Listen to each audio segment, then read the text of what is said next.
প্রিয় ছাত্রছাত্রী, আজকে আমরা আলোচনা করব অমাধ্যম অনুমান। তো দেখো, এই অধ্যায় থেকে তোমাদের একটি মাত্র এসএকিউ প্রশ্ন লিখতে হয়, আর বড় প্রশ্ন থাকে, লজিকের প্রশ্ন থাকে 8 নম্বরই। এছাড়া লেখার প্রশ্ন অথবা দিয়ে 8 নম্বরই প্রশ্ন লেখার থাকবে। তো আজকে এখানে আলোচনা করব সেটা হচ্ছে যে তোমাদের যে এসএকিউ প্রশ্নটি থাকে, এই এসএকিউ একটি প্রশ্নের জন্য আমি বেশ কয়েকটি গুরুত্বপূর্ণ প্রশ্ন তোমাদের সামনে আলোচনা রাখছি, এবং কিভাবে সাধারণ ছাত্রছাত্রীর পক্ষে ব্যাপারটি আরও অতি সহজ করে তোলা যায় তারই একটি চেষ্টা আমি করে দেখলাম। তো দেখো, আজকে এখানে যে প্রশ্নগুলি আলোচনা করব, আমাদের প্রথম প্রশ্ন, বিবর্তনের বৈধতার গুণ সংক্রান্ত নিয়মটি লিখো। এটা হচ্ছে আমাদের প্রথম প্রশ্ন। তোমরা যে প্রশ্ন বুঝতে পারবে না সেই প্রশ্নটি কিন্তু তোমরা বারবার পড়বে, প্রশ্নটি তোমরা বারবার পড়বে, অর্থাৎ প্রশ্নটি তোমরা যদি বারবার স্টাডি করো, অনুশীলন করো, প্রশ্নটিকে যদি ভালোভাবে রপ্ত করো, তাহলেই তোমরা অ্যান্সারটি পেয়ে যাবে। তো দেখো, এখানে বলছে বিবর্তনের বৈধতার গুণ সংক্রান্ত নিয়ম। বৈধতার গুণ সংক্রান্ত নিয়ম কার? বিবর্তনের। এখন আমি এটাকে খুব সহজেই সংক্ষেপে এক লাইনে বলে দিতে পারি, কিন্তু আমি এখানে এক লাইনে বলে দেবো না, কারণ সাধারণ ছাত্রছাত্রীর পক্ষে এই বৈধতার গুণ সংক্রান্ত নিয়ম কেউ হয়তো বুঝতে পারলো না, কাজেই আমি ডিটেলস এখানে বলবো। এখানে হয়তো ভালো ছাত্রদের ধৈর্যের চ্যুতি ঘটতে পারে, কিন্তু সাধারণ ছাত্রছাত্রীদের পক্ষে এটা খুব হেল্পফুল হবে, তাই আমি ডিটেলস এখানে বলবো। এবারে দেখো, আমাদের প্রশ্ন হচ্ছে বিবর্তনের বৈধতার গুণ সংক্রান্ত নিয়ম। তো এই প্রশ্নটিকে আমি একটি উদাহরণের সাহায্যে বিষয়টি ধরাতে চাচ্ছি। তা দেখো, এবচনের একটি দৃষ্টান্ত নেওয়া হয়েছে, সকল এস হয় পেয়েটি এবচন, এর বিবর্তন করে আমরা পেয়েছি ইবচন কোনো এইস নয় অপি। এটা আমরা বিবর্তন করেছি। কি দেখলাম আমরা? এই উদ্দেশ্য পদটা, অর্থাৎ বিবর্তন ক্ষেত্রে যুক্তিবাক্যের উদ্দেশ্য পদ, সিদ্ধান্তে উদ্দেশ্য পদই রয়েছে। বিধেয় পদের বিরুদ্ধ পদ, এই যে অপি হয়েছে, এই অপিকে বিরুদ্ধ পদ বলা হয়। এটা কার বিরুদ্ধ পদ? বিধেয় পদের বিরুদ্ধ পদ। এটা বিধেয় পদ পি ছিল, এর বিরুদ্ধ পদ অপি, অর্থাৎ অযুক্ত করলেই সেই পদটি বিরুদ্ধ হয়ে যায়। তাহলে অপি যদি থাকে তাহলে পি এর বিরুদ্ধ পদ পি। অমানুষ থাকলে মানুষ থাকলে অমানুষ, এর হচ্ছে বিরুদ্ধ পদ। এবচন এর পরিমাণ, ইবচনের পরিমাণ একই আছে, এটাও সার্বিক এটাও সার্বিক, তার মানে পরিমাণে কোনো পার্থক্য নেই। এখানে উদ্দেশ্য আছে, এখানে উদ্দেশ্যের কোনো রকম পরিবর্তন ঘটেনি। এখানে বিরুদ্ধ পদ হয়েছে, দেখো গুণের পার্থক্য ঘটেছে, একটা গুণ আছে হয় আর একটা গুণ আছে নয়। তো এখন ব্যাপারটা কি হলো, এখানে আমরা 4টি নিয়ম দেখলাম। 1 নম্বর নিয়ম, যুক্তিবাক্যের উদ্দেশ্য পদ সিদ্ধান্তে উদ্দেশ্য হয়েছে। 2 নম্বর নিয়ম হচ্ছে যুক্তিবাক্যের বিধেয় পদের বিরুদ্ধ পদ সিদ্ধান্তে বিধেয় হয়েছে। 3 নম্বর নিয়ম হচ্ছে যুক্তিবাক্যের গুণ ও সিদ্ধান্তের গুণ ভিন্ন হয়েছে, তার মানে আলাদা হয়েছে, একই নেই। 4 নম্বর নিয়ম, পরিমাণের দিক, এই পরিমাণটা একই রাখা হয়েছে, বিবর্তনে পরিমাণের কোনো পার্থক্য হচ্ছে না। তাহলে এটাকে আমরা পরিমাণ সংক্রান্ত নিয়ম বলতে পারি, এটাকে আমরা উদ্দেশ্য সংক্রান্ত নিয়ম বলতে পারি, এটাকে আমরা বিধেয় সংক্রান্ত নিয়ম বলতে পারি, এটাকে আমরা গুণ সংক্রান্ত নিয়ম বলতে পারি। আসলে এক্সামিনাররা আমাদেরকে নানাভাবে প্রশ্ন করে ঠিকঠাক আমরা জিনিসটা বুঝতে পারছি কি না এটা পরীক্ষা করে, তাই এখানে প্রশ্নটি রেখেছে এইভাবে যে বিবর্তনের বৈধতার গুণ সংক্রান্ত নিয়ম। বিবর্তনের নিয়ম আমাদের 4টি, তাই এখানে শুধুমাত্র গুণ সংক্রান্ত নিয়ম। এবারে কারো মাথায় গুণ সংক্রান্ত নিয়মটি এইটা যদি আমরা বুঝতে না পারি, তাহলে আমরা অ্যান্সারটি আর করতে পারবো না। কাজেই আমি এখানে ধরিয়ে দিলাম যে এই গুণ সংক্রান্ত নিয়ম হয়তো কোনো বছর দিয়েছে, কোনো বছর হয়তো দেখা গেল উদ্দেশ্য সংক্রান্ত নিয়মটি কি, বা বিধেয় সংক্রান্ত নিয়মটি কি, বা পরিমাণ সংক্রান্ত নিয়মটি কি, এরকমই প্রশ্ন রাখতে পারে। যেভাবেই রাখুক না কেন, আমরা এই বিবর্তনের ক্ষেত্রে এই যে 4টি নিয়ম, এই 4টি নিয়মের আলাদা আলাদা নামকরণও করতে পারি। কি করে? এইটা পরিমাণের কোনো পার্থক্য হয়নি, অর্থাৎ পরিমাণ একই রয়েছে, তার মানে এটা পরিমাণের দিকে, এই জন্যে এই বিষয়টাকে আমরা বিবর্তনের পরিমাণগত সংক্রান্ত নিয়ম বলতে পারি, আবার উদ্দেশ্য পদ সংক্রান্ত নিয়মও বলতে পারি, আবার গুণ সংক্রান্ত নিয়মও বলতে পারি, এইটাকে বিধেয় সংক্রান্ত নিয়মও বলতে পারি। তাহলে এই নিয়মগুলো আলাদাভাবে চাইতেই পারে, ফলে আমাদের বিষয়টি জানা থাকলো। এবারে আমাদের প্রশ্ন চেয়েছে হচ্ছে বিবর্তনের বৈধতা আর গুণ সংক্রান্ত নিয়ম, তাই আমরা এখানে এই ক্ষেত্রে এই উত্তরটা এভাবে লিখব যে বিবর্তনের বৈধতার গুণ সংক্রান্ত নিয়মটি হলো যুক্তিবাক্যের গুণ আর সিদ্ধান্তের গুণ একই থাকে। তাহলে বিবর্তনের ক্ষেত্রে যুক্তিবাক্যের গুণ আর সিদ্ধান্তের গুণ একই থাকে না, সরি ভুল বললাম, যে গুণ ভিন্ন হয়, অর্থাৎ যুক্তিবাক্যের গুণ আর সিদ্ধান্তের গুণ ভিন্ন হয়, তার মানে হচ্ছে আলাদা হয়, ভিন্ন হয়। তাহলে বিবর্তনের ক্ষেত্রে যুক্তিবাক্যের গুণ আর সিদ্ধান্তের গুণ ভিন্ন হয়, মানে আলাদা হয়। বোঝা গেল? এই প্রশ্নটার উত্তর আমরা এভাবে লিখব। এবারে আমরা চলে যাব পরের প্রশ্নে।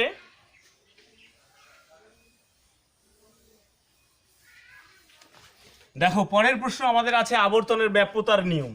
পরের প্রশ্ন আছে আবর্তনের ব্যাপ্যতার নিয়ম।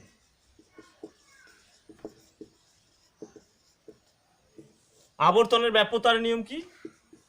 আবর্তনের ব্যাপ্যতার নিয়ম হচ্ছে আবর্তনের ক্ষেত্রে যুক্তিবাক্যে যে পদ ব্যাপ্য হয়নি সিদ্ধান্তে সে পদ ব্যাপ্য হতে পারে না। নিয়ম হচ্ছে আবর্তনের ক্ষেত্রে যুক্তিবাক্যে, তোমরা এইভাবে লিখবে, আবর্তনের ক্ষেত্রে যুক্তিবাক্যে যে পদ ব্যাপ্য হয় না সেই পদ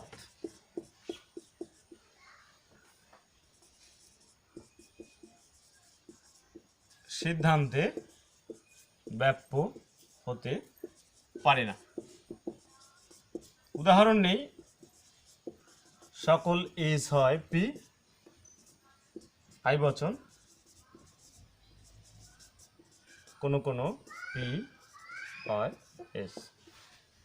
তাহলে দেখো, এখানে যুক্তিবাক্যে যে পদটি ব্যাপ্য হয়নি, এখানে বিধেয় পদটি ব্যাপ্য হয়নি, এখানেও কিন্তু ব্যাপ্য হয়নি, তাই এবচনের আবর্তন আই বচন হয়েছে। যুক্তিবাক্যের উদ্দেশ্যপদ বিধেয় হয়েছে, যুক্তিবাক্যের বিধেয় পদ সিদ্ধান্তে উদ্দেশ্য হয়েছে, যুক্তিবাক্যের গুণ আর সিদ্ধান্তের গুণ একই রাখা হয়েছে। 4 নম্বর হচ্ছে যুক্তিবাক্যে যে পদ ব্যাপ্য হয় না সিদ্ধান্তে সে পদ ব্যাপ্য হতে পারে না। বিধেয় পদ পি ব্যাপ্য হয়নি, আই বচন হওয়াতে কোনো আই বচন তো কোনো পদকে ব্যাপ্য করে না, কাজে ব্যাপ্যতার নিয়মটি হচ্ছে এইটা। তাহলে 4 নম্বর নিয়ম আমাদের এখানে চাইছে আবর্তনের ব্যাপ্যতার নিয়ম। তাই আবর্তনের ব্যাপ্যতার নিয়ম হচ্ছে যুক্তিবাক্যে যে পদ ব্যাপ্য হয় না সিদ্ধান্তে সেই পদ ব্যাপ্য হতে পারে না, সেই পদ সিদ্ধান্তে ব্যাপ্য হতে পারে না। দেখো, যুক্তিবাক্যে ব্যাপ্য হয়নি, সিদ্ধান্তেও ব্যাপ্য হয়নি, কাজে এইটাই হচ্ছে ব্যাপ্যতার নিয়ম। এবার আমরা পরের প্রশ্নে চলে যাব। পরের প্রশ্ন হচ্ছে সকল মানুষ হয় অপূর্ণ জীব এর বিবর্তন করো। সকল মানুষ হয় অপূর্ণ জীব এর বিবর্তন করতে হবে। প্রশ্নটি হয়েছে এরকম, সকল মানুষ হয় অপূর্ণ জীব এর কি করতে বলছে? এর বিবর্তন করতে বলছে।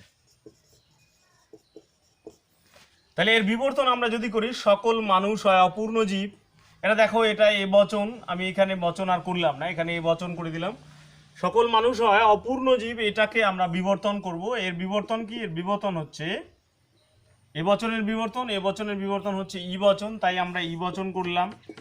ই বচন লেখার নিয়ম হচ্ছে কোনো উদ্দেশ্য পদ যা আছে তাই লিখবো, মানুষ নয় পূর্ণ জীব, পূর্ণ জীব। এখানে দেখো, অটা ছিল, অ এর বিরুদ্ধ পদ, অ উঠে গেল, অপূর্ণ ছিল পূর্ণ হয়ে গেল, তাই সকল মানুষ হয় অপূর্ণ জীব এর বিবর্তন বচন হচ্ছে কোনো মানুষ নয় পূর্ণ জীব। আমরা এবারে পরের প্রশ্নে চলে যাব।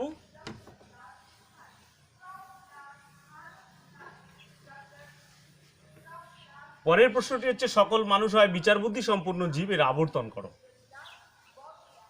সকল মানুষ হয় বিচার বুদ্ধি সম্পন্ন জীব এর আবর্তন। তাহলে আমাদের প্রশ্নটি ছিল এরকম যে সকল মানুষ হয় বিচার বুদ্ধি সম্পন্ন জীব, সকল মানুষ হয় বিচার বুদ্ধি সম্পূর্ণ জীব। এই বচনটার আমাকে কি করতে বলছে? এই বচনটার আমাকে আবর্তন করতে বলছে। প্রশ্নটি এরকম ছিল যে সকল মানুষ হয় বিচার বুদ্ধি সম্পন্ন জীব, এই বচনটির আবর্তন করো। তাহলে দেখো, এটা এ বচন, আমি আর আলাদা করে বচন করলাম না, এটাকেই বচন করে দিলাম, কারণ আমার করাই রয়েছে সকল মানুষ হয় বিচার বুদ্ধি সম্পন্ন জীব। এটাকে যদি আমরা আবর্তন করতে চাই, তাহলে আমরা আবর্তন করলে আমরা জানি যে এ বচনের আবর্তন কি হয়? আই বচন হয়, কিন্তু এক্ষেত্রে এ বচনের আবর্তন এ বচন হবে। কেননা এখানে মানুষ পদ আর এই মানুষ পদের যে ব্যাপকতা, বিচার বুদ্ধি সম্পূর্ণ জীব পদের যে ব্যাপকতা, দুটো পদের ব্যাপকতাই সমান। অর্থাৎ এমন কোনো মানুষ পাওয়া যাবে না যার বিচার বুদ্ধি নেই, তার মানে সব মানুষই বিচার বুদ্ধিশীল। এখন তাহলে এটাকে যদি আমরা আবর্তন আইবচন করি, তাহলে আবর্তন আইবচন করলে মনে হতে পারে যে কিছু কিছু মানুষের বিচার বুদ্ধি আছে আর কিছু কিছু মানুষের বিচার বুদ্ধি আছে, তাহলে ব্যাপারটা এরকম হয়ে যায়। কিন্তু ব্যাপারটা এরকম না, আমরা জানি যে মানুষ মাত্রই সকলের বিচার বুদ্ধি রয়েছে। কাজেই এটা এই ক্ষেত্রে এবচনের সরল আবর্তন হয়েছে, এবচনের আবর্তন এ হয়েছে। এখানে আমরা লিখব তাই সকল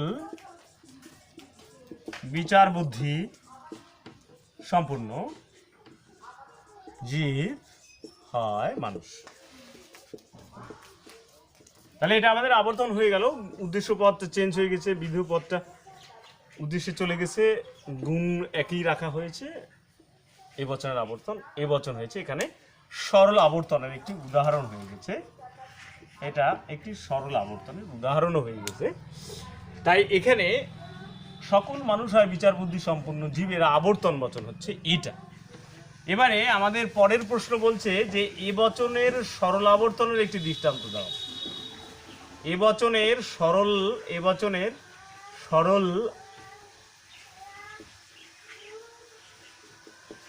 আবর্তনের দৃষ্টান্ত। প্রশ্নটা ছিল এবচনের সরল আবর্তনের একটি দৃষ্টান্ত দাও, অর্থাৎ এইটাই আমরা সরল আবর্তনের একটি দৃষ্টান্ত বলতে পারি। এটা যেহেতু সরল আবর্তন, তাই আলাদা করে আর আমি ওই প্রশ্নটার উত্তর না বলে এখানে আমি বলে দিলাম যে সকল মানুষ হয় বিচার বুদ্ধি সম্পন্ন জীব, এবচন সকল বিচার বুদ্ধি সম্পন্ন হয় মানুষ, জীব হয় মানুষ। এটাই হচ্ছে সরল আবর্তনের একটি বাস্তব দৃষ্টান্ত। তাহলে আমরা দুটি প্রশ্নের উত্তর করে ফেললাম। এবারে আমরা পরের প্রশ্নে যাব।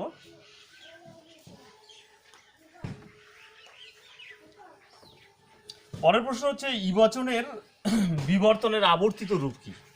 প্রশ্নটি হচ্ছে ইবচনের বিবর্তনের আবর্তিত রূপ। বলছে ইবচনের বিবর্তনের আবর্তিত রূপ।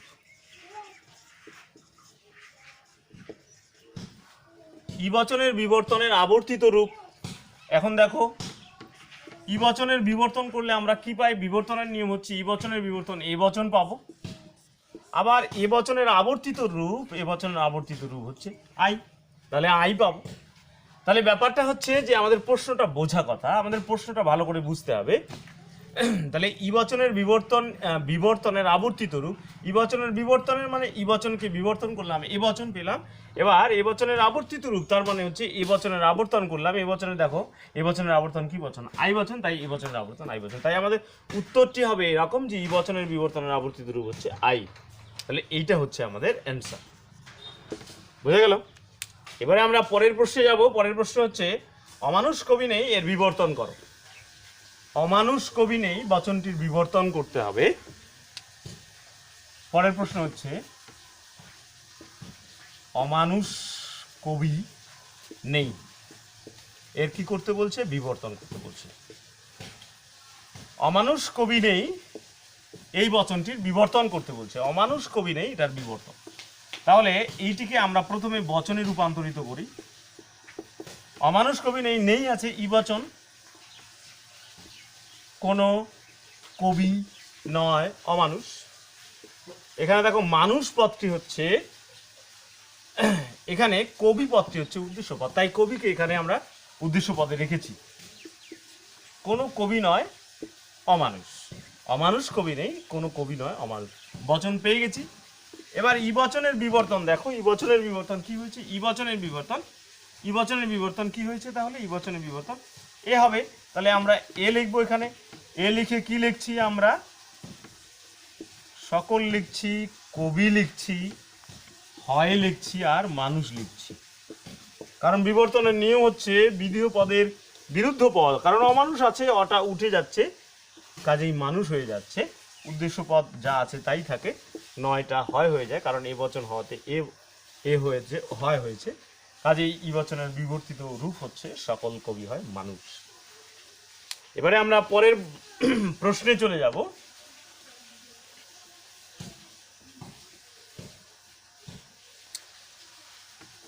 পরের প্রশ্ন হচ্ছে বস্তুগত বিবর্তন কি উদাহরণ দাও। বস্তুগত বিবর্তন কি উদাহরণ দাও।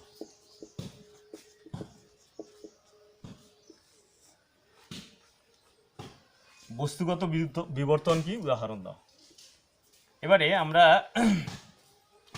একটি উদাহরণ দিই আগে, তারপরে আমরা সংজ্ঞাটি মুখে বলবো। বস্তুগত বিবর্তন হচ্ছে, উদাহরণ দিই, যুদ্ধ হয়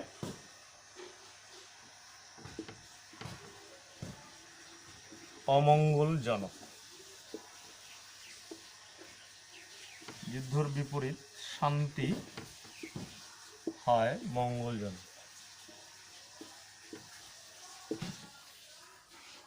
এবারে সংজ্ঞাটা যদি আমরা এভাবে বলি,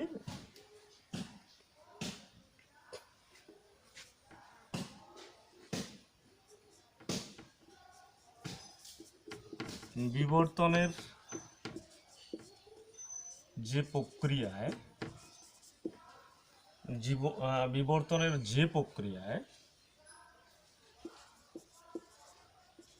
প্রদত্ত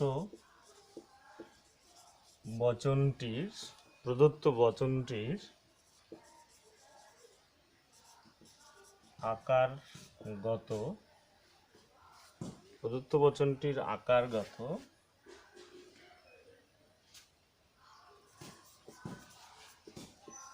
বিবর্তন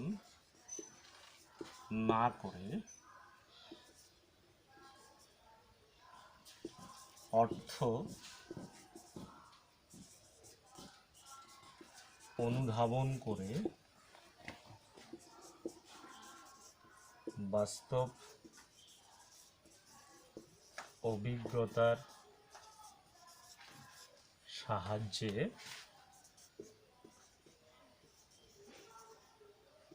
বচনটির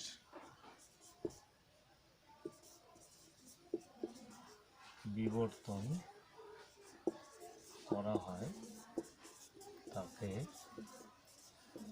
বস্তুগত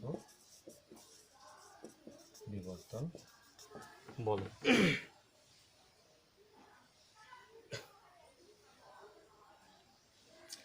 তাহলে দেখো, বিবর্তনের যে প্রক্রিয়ায় প্রদত্ত বচনটির আকারগত বিবর্তন না করে অর্থ অনুধাবন করে বাস্তব অভিজ্ঞতার সাহায্যে বচনটির বিবর্তন করা হয় তাকে আমরা বলি বস্তুগত বিবর্তন। এখন দেখো, এখানে যুদ্ধ হয় অমঙ্গলজনক, যুদ্ধের বিপরীত পদ হচ্ছে শান্তি, আর অমঙ্গলজনের বিপরীত পদ হচ্ছে মঙ্গলজনক। তাহলে দেখো, এখানে আমরা যদি যুদ্ধের বাস্তব অভিজ্ঞতা যদি আমাদের না থাকে, তাহলে এর বিপরীত পদটা কিন্তু আমরা পাবো না।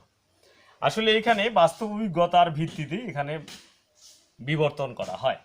তাই সংজ্ঞাটি এইভাবে লেখা হয়েছে, বিবর্তনের যে প্রক্রিয়ায় প্রদত্ত বচনটি, অর্থাৎ যে বচনটি দেওয়া থাকবে সেই বচনটির আকারগত বিবর্তন না করে, এর আকারগত কোনো বিবর্তন করা হয়নি, আকারগত বিবর্তন না করে কি করা হয়েছে, শুধুমাত্র এর অর্থটি বুঝে বাস্তব অভিজ্ঞতার সাহায্যে যুদ্ধ শান্তি হয়েছে, অমঙ্গল মঙ্গল হয়েছে, এইভাবে বচনটির বিবর্তন করা হয়েছে। এটাকেই আমরা বলি বস্তুগত বিবর্তন। বেইনের প্রবক্তা, অর্থাৎ যুক্তিবিজ্ঞানী বেইনের প্রবক্তা ছিলেন বস্তুগত বিবর্তন।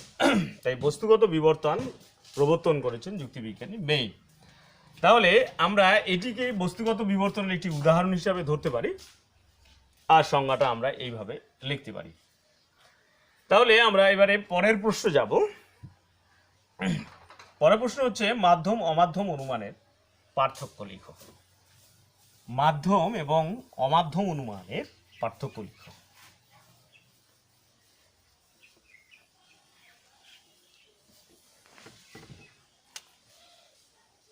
তাহলে এক পাশে লিখবো আমরা অমাধ্যম অনুমান, আর এক পাশে লিখবো আমরা মাধ্যম অনুমান।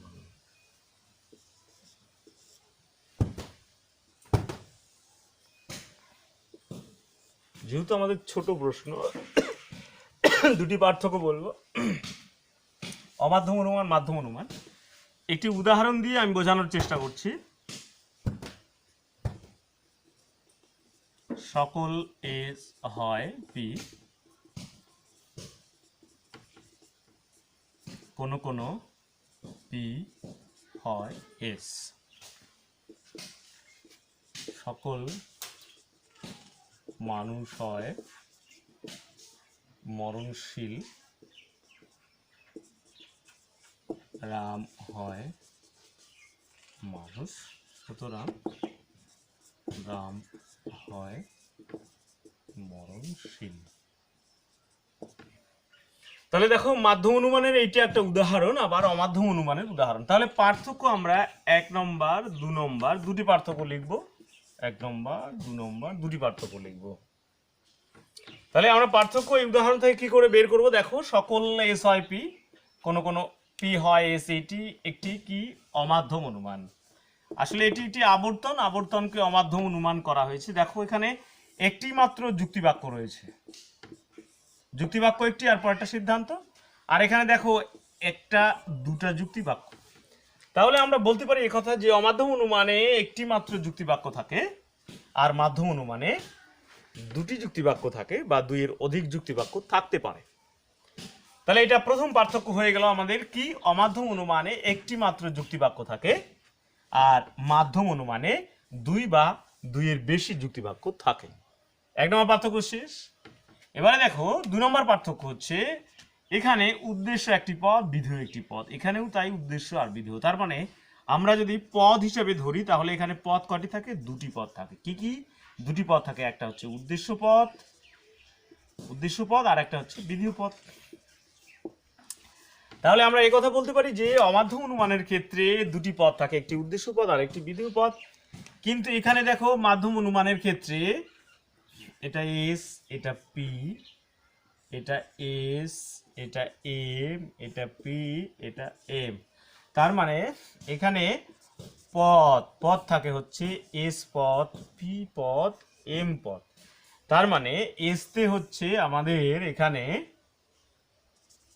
পক্ষপদ, এটা হচ্ছে সাধ্যপদ, আর একটা হচ্ছে হেতুপদ। তার মানে আমরা এই কথা বলতে পারি যে মাধ্যম অনুমানের ক্ষেত্রে তিনটি পদ থাকে। কি কি তিনটি পদ? একটা পক্ষপদ, একটা সাধ্যপদ, একটা হেতুপদ। আর অমাধ্যম অনুমানের ক্ষেত্রে দুটি পদ থাকে, একটি উদ্দেশ্য পদ আর একটি বিধেয় পদ। তাহলে আমাদের ক্লিয়ার পার্থক্যটা বোঝা গেল। দুটি পার্থক্য দিলে হলো, আর অন্য পার্থক্য আমি বলতে যাব না, কারণ হচ্ছে আমাদের ছোট প্রশ্ন থাকে, দুটি আলোচনা করলেই হবে। এখন দেখো তাহলে আমি আবার রিপিট করছি যে অমাধ্যম অনুমান হচ্ছে একটি যুক্তিবাক্যের অনুমান, মাধ্যম অনুমান দুই বা দুইয়ের বেশি যুক্তিবাক্যের অনুমান। অমাধ্যম অনুমানে দুটি পদ থাকে, একটি উদ্দেশ্য এবং অন্যটি বিধেয়। মাধ্যম অনুমানে তিনটি পদ থাকে, একটি পক্ষ, সাধ্য আর হচ্ছে হেতু, এই তিনটি পদ থাকে। তাহলে মাধ্যম অনুমানে তিনটি পদ থাকে, অমাধ্যম অনুমানে দুটি পদ থাকে। পদগুলো কি সেটাও দেখানো হলো। এবারে আমরা পরের প্রশ্নে চলে যাব। পরের প্রশ্ন হচ্ছে সরল আবর্তন ও অসরল আবর্তনের পার্থক্য। এবারেও আরেকটি পার্থক্য, একটা হচ্ছে সরল আবর্তন আর একটা হচ্ছে অসরল আবর্তনের পার্থক্য। তাহলে এবারে এখানে আমাকে সরল আবর্তন আর অসরল আবর্তনের পার্থক্য দেখাতে হচ্ছে। এবারে আমরা উদাহরণের সাহায্য নিব। সরল আবর্তন আর একটা হচ্ছে অসরল আবর্তন। তাহলে সরল আবর্তনের একটা পার্থক্য, মানে উদাহরণ নেই। সকল গাছ হয় উদ্ভিদ,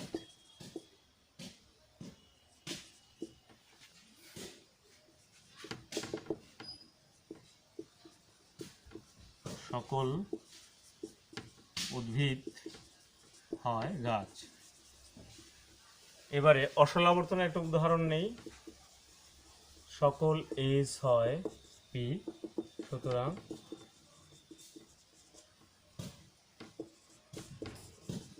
কোনো কোনো পি হয় এস।